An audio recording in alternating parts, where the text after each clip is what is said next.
chiffre qu'on regarde, qui est intéressant, que je trouve dans le programme de stabilité de la France, c'est le déficit budgétaire primaire, donc hors paiement des intérêts de la dette et hors effet de la conjoncture. Là, vraiment, quand on sait vraiment les choix du gouvernement. Et là, je m'aperçois que en 2022, ce déficit, il est à 3,6% du PIB et qu'à la fin, 5 ans plus tard, il est prévu par le gouvernement à 1%.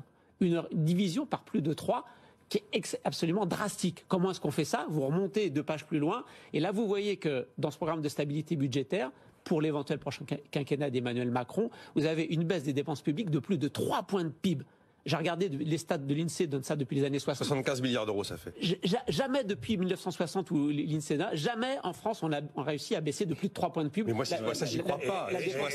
Jamais on a respecté non plus un programme transmis à Bruxelles. Moi, si je vois ça, j'y crois pas. D'accord, mais ça me donne... On l'écrit comme d'hab. Vous pensez ce que vous voulez, mais ça donne une orientation politique. Quelle est l'orientation politique de l'éventuel prochain ministre des Finances pour la France? C'est une réduction drastique de plus de 3 points de PIB des dépenses publiques. Comment ils font ça? 85% de cette baisse, elle s'explique comment? Vous avez un petit bout qui concerne l'investissement public, qui en pourcentage du PIB va baisser, alors quand le gouvernement nous dit « Oh, on va faire sur la transition écologique, sur la transition numérique, déjà qui sont incompatibles entre elles, bon, passons, mais quand on va mettre beaucoup d'argent, non, en pourcentage du PIB, l'investissement public va croître moins vite que le PIB sur les 5 ans qui viennent. Le deuxième, c'est la réduction du nombre de fonctionnaires, et le troisième, et c'est le plus gros, c'est la baisse des dépenses sociales. Donc la réforme des retraites et peut-être d'éventuelles encore réformes de l'assurance chômage pour pas donner de l'argent à tous ces feignants de chômeurs. Peut-être que ça aussi c'est en filigrane. En tout cas, voilà le programme budgétaire post-2022 de l'austérité, mais comme on n'en a jamais connu et jamais réussi, vous avez raison de le dire tous les trois, en France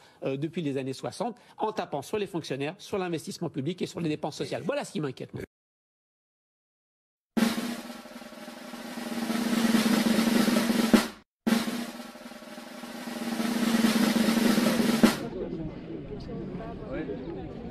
Merci. De l'autre côté, j'avais mis ça. Mais ça, c'est des trucs, tu sais que je mets tout le temps.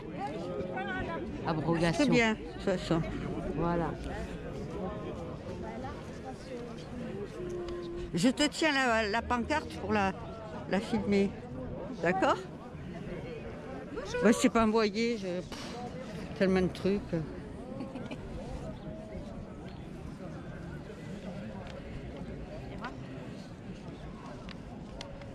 Ah, c'est bien. C'est joli en plus. Hein? Ah, qu'est-ce que c'est joli! C'est super joli! Ah, il y en a une autre! Oh putain, tu vas avoir de tous les côtés. Bon, mais je reviendrai alors. Bonjour! Coucou!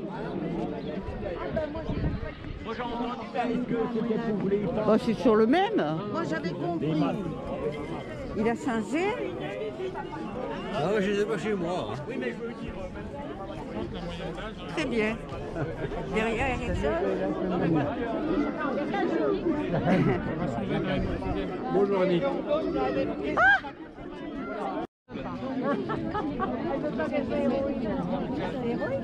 Que les femmes. Ah. Ça, je me rappelle. Et non, alors on voit plus là. Ah, c'est bien écrit. Hein. C'est toi qui as fait ça? Ah bah c'est super bien. Je m'amuse bien. On dirait qu'il a une corde.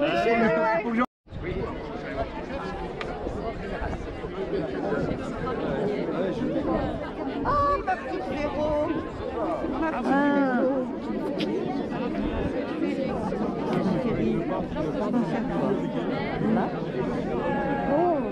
Il m'a fait les rondes. Elle retourne la semaine prochaine. Je dis que c'est long. Là, c'est en plus actuellement, c'est encore plus compliqué. Les gens sont plus mal qu'avant. Qui est déjà mal. Vu le contexte, c'est encore plus mal. Ah ben là, ouais, là, vraiment, et toi? Bah, moi, je vais aller prendre une consultée parce que je crois que... Bonjour, maman! Ah, viens voir les mamans louves! Eh oui, oui. Magnifique. Ça va bien, toi, ça? Je sais pas. Voilà, voilà. Du coup,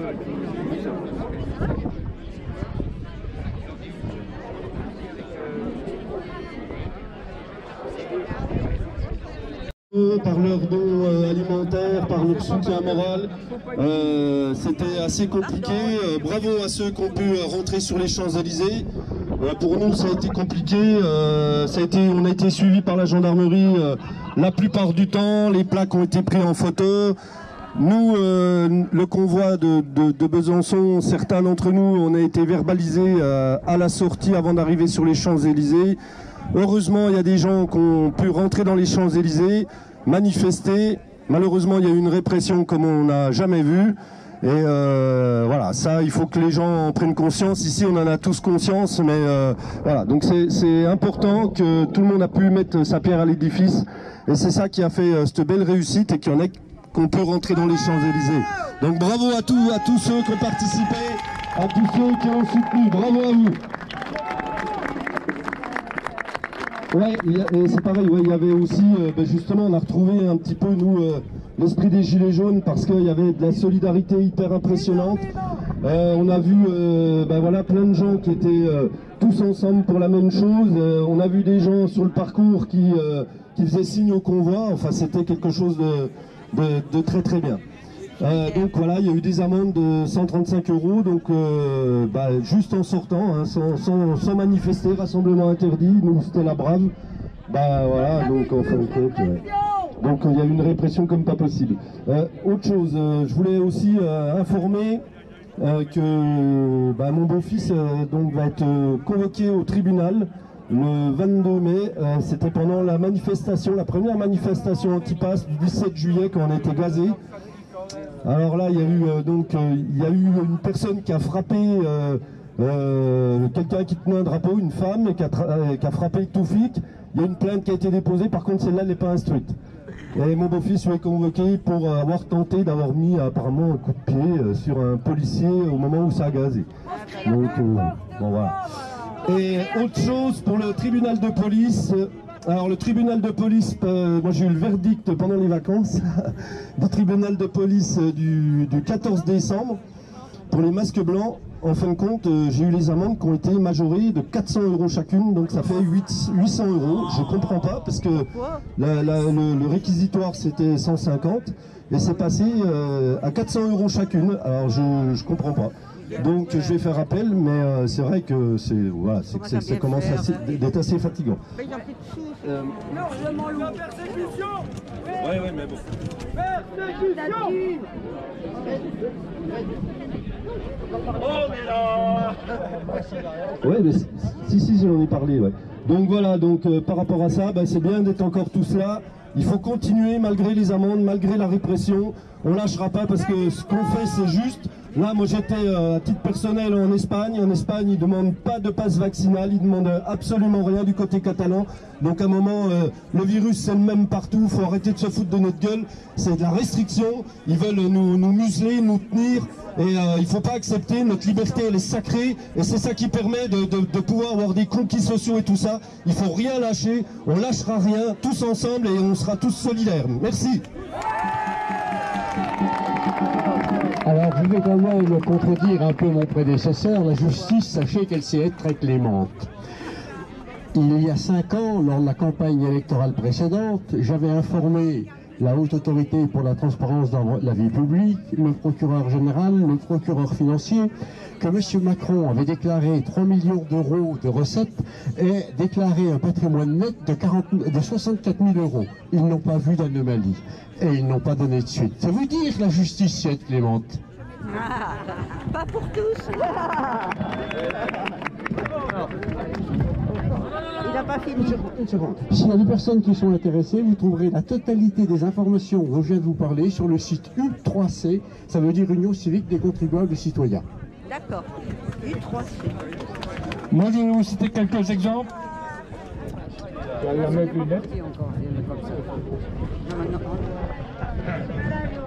D'abord, après à l'Ukraine, qui a été votée par l'UE, 1,2 milliard.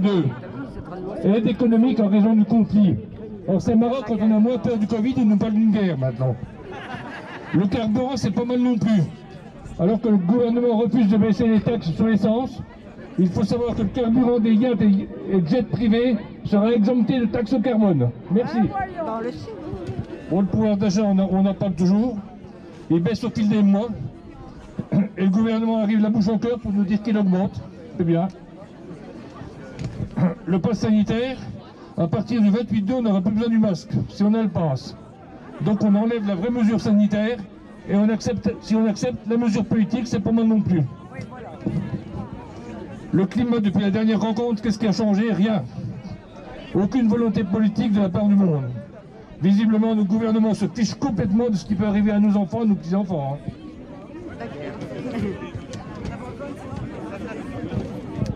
Ah, chaque fois, il marque des trucs et puis après... Des exemples comme ça, il y en a des dizaines, des centaines. Parce que les élites ne cherchent qu'à diviser les citoyens afin que nous ne nous révoltions pas. Et que nous laissions tranquilles, eux et leurs maîtres, les ultra-riches. Voilà pourquoi le pass social a été mis en place, non pas pour notre santé, mais pour supprimer notre capacité de vivre ensemble. Ben nous, on a gardé la capacité de vivre ensemble, la capacité de manifester ensemble. Et pour cela, il faut effacer tous les clivages qui pourraient nous séparer. L'âge d'activité, l'appartenance sociale et communautaire. On doit tout faire pour convaincre nos amis, nos familles, de la nécessité de s'unir. On doit amener toutes les forces vives du pays, que ce soit les Gilets jaunes, mouvements citoyens, syndicats, associations et autres, à se fédérer. Nous sommes des citoyens réveillés, alors il faut tous les réveiller. Message de paix dans ce monde en guerre. Ce qui se passe, c'est insupportable. Des gens me demandent souvent pourquoi on manifeste. C'est terrifiant d'entendre ça.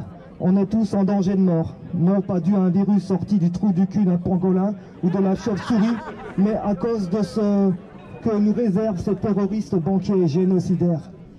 Ils nous font croire à une accalmie, ça pote du derche. Pour les élections, de quoi, de qui, pourquoi faire? On sait que ce sera trafiqué comme aux US avec Biden. On va... Merci.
là.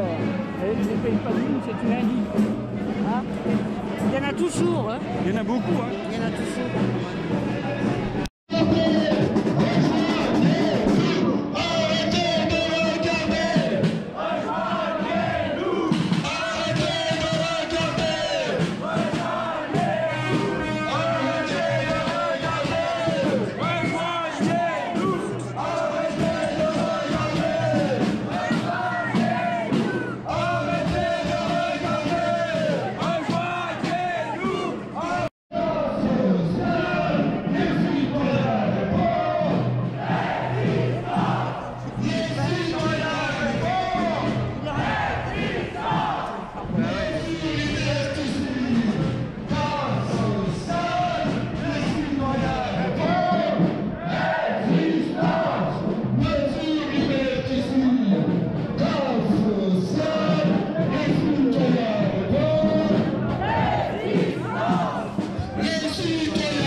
Dans la galère, les vieux de la misère, de cette société-là, on en veut pas.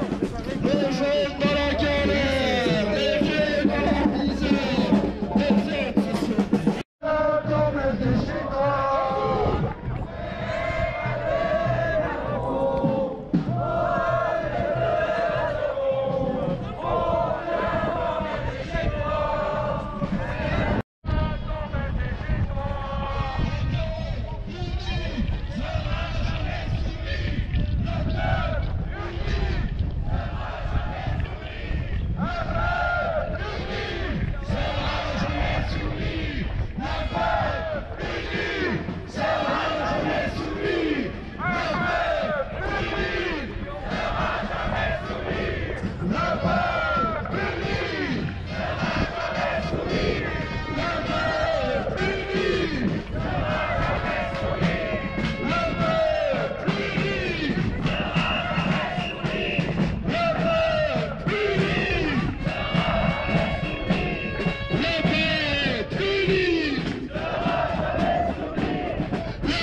Le gouvernement va demander aux parlementaires la prolongation de l'état d'urgence pendant 3 mois. Mais le président veut aussi modifier la Constitution pour donner une assise juridique à ces mesures exceptionnelles. 317 personnes ont été placées en garde à vue pour une participation à une manifestation interdite. Les clients sont sommés de garder leurs mains à plat sur les tables. Les policiers entament alors une fouille musclée de l'établissement. Chez les maraîchers bio en Dordogne qui ont été perquisitionnés. Des portes défoncées, des fouilles, des assignations à résidence, mais tout cela est-il toujours justifié? Aujourd'hui, peut-être parce qu'ils ont manifesté contre Notre-Dame-des-Landes il y a 3 ans, ils ont souffert d'une perquisition à domicile au petit matin. On a dans les médias français un alignement sur cette propagande. Si j'ai bien compris, l'état d'urgence, ça sert à se passer de l'avis du juge, et l'inscrire dans la Constitution, ça sert à se passer de l'avis du Parlement et du gouvernement. Que les gens comprennent qu'avec cet état d'urgence, ils ne sont pas plus protégés, mais moins protégés. Rien de 15 ans face à 3 CRS. n'a jamais paru aussi divisé, écartelé. La population comme le monde politique alors. Comme si la répression avait la grâce d'apaiser le malaise.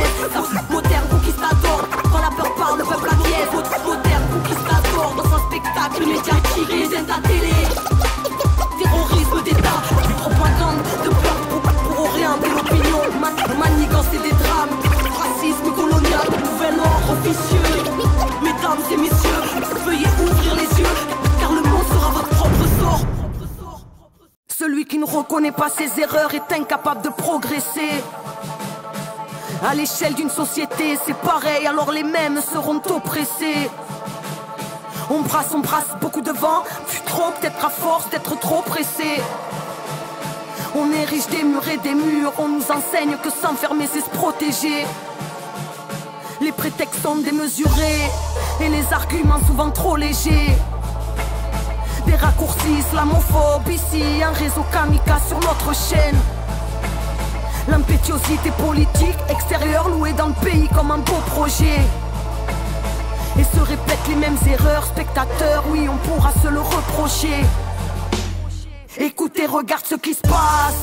15 piges de guerre perfide, ça dit défendre les droits de l'homme, les avions prêts, plein de missiles. Politique de la surenchère qui avec son verbe divise, mais qui divise propage les graines d'une future guerre civile. Messieurs, je vous prie de remballer cette ère cynique. Mon descendance est pleine de flammes, veut imposer ses pleines limites. Chacun défend sa propagande, plus rien n'est véridique. L'inquisiteur a toujours brûlé ce qui lui semblait hérétique. La même boucle se répète, chaque fois plus globale. Ne cherchez pas de prétexte, notre système n'a aucune morale. Basé sur profit et la dette, et une domination totale jusqu'au plus profond de nos imaginaires. Qui de nos rêves est l'architecte. Seuls les murs s'élargissent, les peurs et les tas de chimères. Non, y a plus de démocratie, les gouvernements se fascisèrent. Où sont les armes de destruction massive? On n'oublie pas hier, médias complices du mensonge à l'information arbitraire.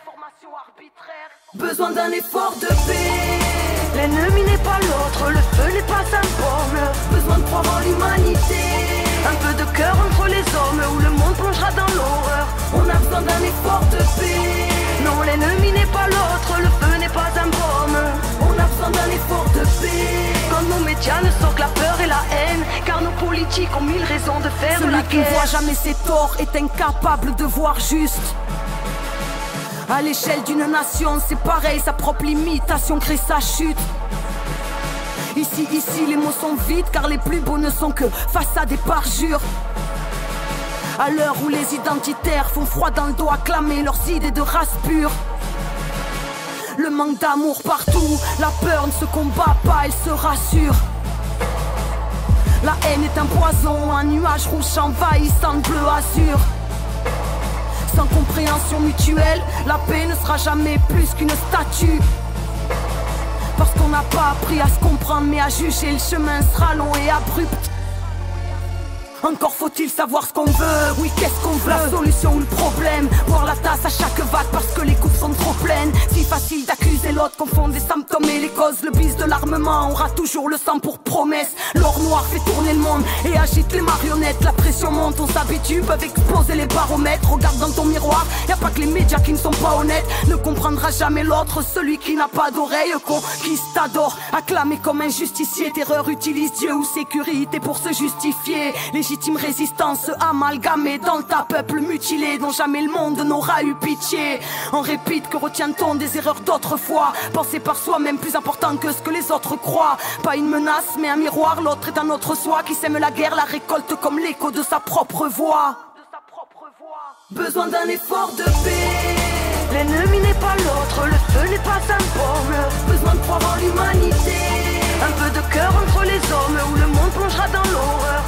besoin d'un effort de paix. Non, l'ennemi n'est pas l'autre, le feu n'est pas un baume. On a besoin d'un effort de paix. Quand nos médias ne sont que la peur et la haine, car nos politiques ont mille raisons de faire la guerre.